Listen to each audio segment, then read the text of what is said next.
Et bonjour à tous. Aujourd'hui, je vais vous parler brièvement, parce que ça, je vais pas faire très long. C'est un film qui est un peu plus classique que ceux que j'ai cités auparavant.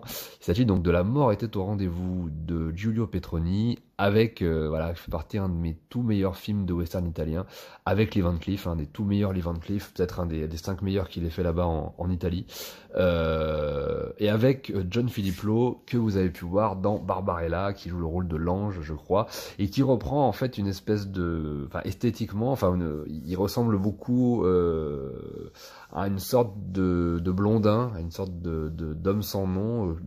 Il a un peu l'apparence de Clint Eastwood, mais en plus jeune. Voilà, en plus jeune, en moins mature que le personnage de Clint Eastwood qu'on peut voir dans la trilogie de Dollars. Et en plus, ce qui est intéressant, c'est qu'il a le doubleur français.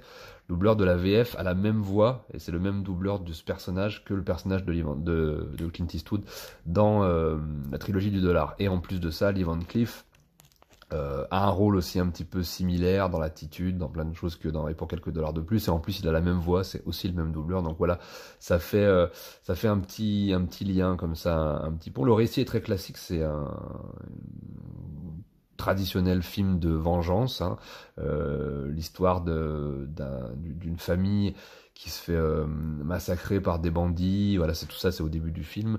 Et le jeune homme survit, là, le petit garçon de la famille survit. Il est aidé par un mystérieux inconnu, dont on va savoir plus tard qui c'est, et il est sauvé, et il prépare sa vengeance. Donc il devient une espèce de machine à tuer, invincible, déterminé, un as de la gâchette, prêt à se venger du massacre de sa famille. Et il va croiser donc la route de Lee Van Cleef, personnage énigmatique qui sort de prison et qui lui voilà, a d'autres ambitions. Il y a vraiment les personnages ont deux chemins narratifs, voilà, en parallèle, et puis vont se rencontrer à un moment donné, se croisent au début du film, puis finissent par se rencontrer au fur et à mesure du film. Donc il y a une espèce, voilà, de rapport, de transmission entre les deux, de rapport père-fils. Euh, le personnage du jeune homme qui veut se venger, voilà, représente un petit peu l'innocence qu'on peut rencontrer dans ces espèces de zones sauvages, sans foi ni loi, voilà, sans pitié. Voilà, cette espèce d'innocence confrontée à cette horreur absolue, qui va devoir apprendre à devenir une espèce, voilà, de justicier vengeur et de chevalier vengeur. Et de l'autre côté, le personnage de Lee Van Cleef, qui lui représente, on va dire, une forme de rédemption. Mais je veux pas en dire plus, parce que là, je pense que je vous en ai déjà un petit peu trop dit. Mais en gros, voilà, le film est sur le thème de la vengeance et de la rédemption. La vengeance pour le garçon, la rédemption pour Lee Van Cleef. Et vous allez comprendre pourquoi. Évidemment, c'est pas très très compliqué à deviner, hein. Tout ça est assez simple à deviner au début du film. Mais voilà, film très beau. Le rapport entre les deux personnages est très touchant.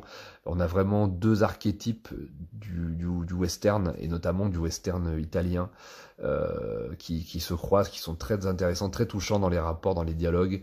Moi, j'aime beaucoup les histoires, voilà, de transmission, de rédemption, de vengeance, et aussi de rapport père-fils, comme ça, maître-élève. J'aime beaucoup ce genre de film. Et voilà, donc le film traite de ça. Et puis voilà, le film est assez long, il dure à peu près 2 heures. Il y a tout ce qu'il faut en termes d'action. Il y a des grandes scènes d'action, des grandes scènes de saloon, voilà, il y a toutes les scènes classiques du western. Donc là, on est vraiment plus dans quelque chose, voilà, de plus classique, un récit plus traditionnel, limite traditionnaliste, je dirais, beaucoup plus brut de décoffrage, beaucoup plus brutal, mais avec quand même cette histoire touchante entre deux archétypes de personnages du western. Et superbe musique d'Ennio Morricone, qui sera beaucoup réutilisée par Tarantino pour Kill Bill, parce que le Tarantino a été beaucoup influencé par ce film pour faire Kill Bill, hein, que ce soit dans certains choix de mise en scène, de la musique, comme je l'ai dit, l'histoire, et puis aussi cette fameuse musique de vengeance, avec la caméra qui se resserre sur les yeux du personnage à chaque fois qu'il croise quelqu'un dont il se souvient, et qui doit tuer, dont il doit se venger, avec ce filtre rouge par-dessus, voilà, qui sera réutilisé dans beaucoup de films, notamment beaucoup de films de kung-fu, mais également dans Kill Bill. Et voilà, donc grande source d'inspiration pour Quentin Tarantino, très grand film, vraiment il est vraiment dans le top 10 des westerns italiens de tous les temps, dans les plus grands films qu'ait pu faire Lee Van Cleef dans cette grande période du cinéma italien. On était en 67, donc c'était encore la très très très grande période, hein, du cinéma italien, et avec tout un tas de gueules mythiques du cinéma de western que vous allez retrouver, et plein de scènes super cool. Voilà, je vais pas faire très long, c'est un film qui est tout simplement bon, beau et bien. Donc n'hésitez pas, regardez-le, redécouvrez-le si vous l'avez déjà vu, et pour moi je vous laisse là-dessus, je vous dis à très bientôt, prenez soin de vous, je vous embrasse.